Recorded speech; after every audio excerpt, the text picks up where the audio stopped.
देर रात ऑफिस में अकेले काम करते हुए कभी अजीब सी आवाजें सुनी है? प्रिंटर का अपने आप यूं ही घर घर आना, या फिर खाली गलियारे से आती कोई फुसफुसाहट? पर सोचिए, क्या हो अगर वो सिर्फ पुरानी बिल्डिंग की आवाजें ना हो, बल्कि कोई थका हुआ कर्मचारी हो जो बस अपना काम खत्म करने की कोशिश कर रहा हो। जरा सोचिए, आप डेडलाइन पूरी करने में लगे हैं, चारों तरफ एकदम सन्नाटा है और तभी कॉफी मशीन अपने आप चालू हो जाती है या ट्यूबलाइट टिमटिमाने लगती है। तो क्या ये सिर्फ बिजली का कोई फॉल्ट है या कुछ और बस यहीं पर हमारी कहानी में एक ऐसा मोड़ आता है जो डरावना कम और मजेदार ज्यादा है। क्या होगा अगर वो भूत कोई दुष्ट आत्मा नहीं, बल्कि बस एक और कर्मचारी है जो अपने टारगेट्स पूरे करने के दबाव में है। तो चलिए मिलते हैं हमारे इस परेशान भूत से और उस कंपनी से जो उसे नौकरी पर रखे हुए है। ये है रिया का मूनबीम कम्युनिकेशंस में पहला दिन। अब देखिए, उसे अजीब क्लाइंट्स और भयानक कॉफी के बारे में तो पहले ही चेतावनी दी गई थी, लेकिन एक चीज थी जिसके बारे में उसे किसी ने नहीं बताया था, 7वीं मंजिल का वो राज। और तभी रिया ने उसे सुना, एक रोंगटे खड़े कर देने वाली चीख जो अचानक एक शर्मिंदा सी खांसी में बदल गई। मतलब ये किसी हॉरर फिल्म की वो शुरुआत तो बिल्कुल नहीं थी जिसकी किसी ने कल्पना की हो। तो मिलिए हरीश से। पहले थे एक जूनियर अकाउंटेंट और अब हैं एक क्लास सी स्पेक्ट्रल फ्राइटनर। जी हाँ, सही सुना, मरने के बाद भी प्रमोशन नहीं मिला। लेकिन देखिए, हरीश कोई आम भूत नहीं है। उसके पास एक नौकरी है, एक जॉब डिस्क्रिप्शन है, और किसी भी दूसरे कर्मचारी की तरह उसकी भी अपनी परेशानियां हैं। हरीश की शिकायतें बिल्कुल किसी भी कॉर्पोरेट कर्मचारी जैसी ही हैं। लंबे काम के घंटे, कोई जॉब सैटिस्फैक्शन नहीं और कमर में दर्द। बस एक छोटी सी बात, उसके पास कमर है ही नहीं। तो क्या लगता है कि मौत आपको कागजी कार्रवाई से बचा लेगी?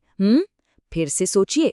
हरीश के मुताबिक चाहे आप जिंदा हो या मुर्दा, सरकार तो सरकार होती है बेटा। और जब लगता है कि हरीश के लिए हालात और बुरे नहीं हो सकते, तभी एंट्री होती है उसके बॉस की, वो भी एक सरप्राइज विजिट के लिए। यानी परफॉर्मेंस रिव्यू का समय आ गया है। हरीश का डराने का जो प्रयास है, कह सकते हैं थोड़ा फीका है। उसकी रोंगटे खड़े कर देने वाली चीख एक खांसी बन जाती है, और उसका शक्तिशाली टेलीकाइनेसिस, वो एक स्टेपलर को मुश्किल से हिला पाता है। और बहाना, स्टेपलर बहुत भारी है। और जब कोई बहाना काम न आए तो विज्ञान का सहारा लो, या इस मामले में कह लीजिए सूडो साइंस का। हरीश का आखिरी तर्क, भूतों का गुरुत्वाकर्षण अलग होता है। और अब मिलिए कहानी के असली विलन से, बॉस स्पेक्ट्रस, सीनियर, डराने वालों के सुपरवाइजर। इनकी खासियत है सरप्राइज इंस्पेक्शन और एक ऐसी आवाज जो हड्डियों तक को कंपा दे। और फिर वो आता है, उसकी आवाज गड़गड़ाहट की तरह गूंजती है, हरीश। हाँ, हरीश अब बहुत बड़ी मुसीबत में है। लेकिन जब लगता है कि अब सब कुछ खत्म होने वाला है, तभी एक अनएक्सपेक्टेड हीरो सामने आता है।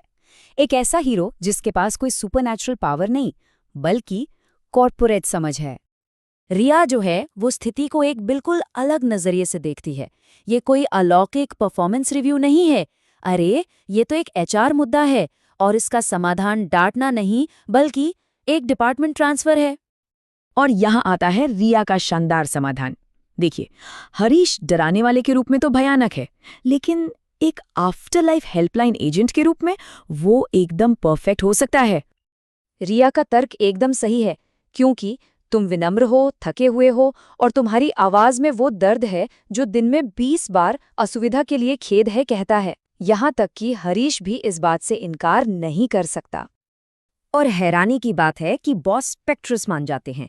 हरीश को उसके नए विभाग में भेज दिया जाता है, एक्सटेंशन 404। कितना सटीक है ना? और इस तरह हरीश को मरने के बाद आखिरकार अपनी असली मंजिल मिल ही गई। एक ऐसी जगह जहां उसकी कमियां ही उसकी सबसे बड़ी ताकत बन गईं। और हरीश वो अपनी नई भूमिका में पूरी तरह से ढल गया है। इतना कि वो तुरंत रिया से उसके डरावने अनुभव के लिए कस्टमर फीडबैक मांगने लगता है। और ये रहा वो हरीश, आफ्टरलाइफ हेल्पलाइन एजेंट। अब डरावना तो नहीं रहा, लेकिन अंत में अपनी सही जगह पर है, जहां उसकी कॉल सच में महत्वपूर्ण है। तो इस अजीब और अद्भुत कहानी से हम क्या सीख सकते हैं? क्या ये सिर्फ भूतों के बारे में है या कुछ और भी गहरा है? अंत में हरीश की असली समस्या ये नहीं थी कि वो एक भूत था। समस्या ये थी कि वो गलत नौकरी में था।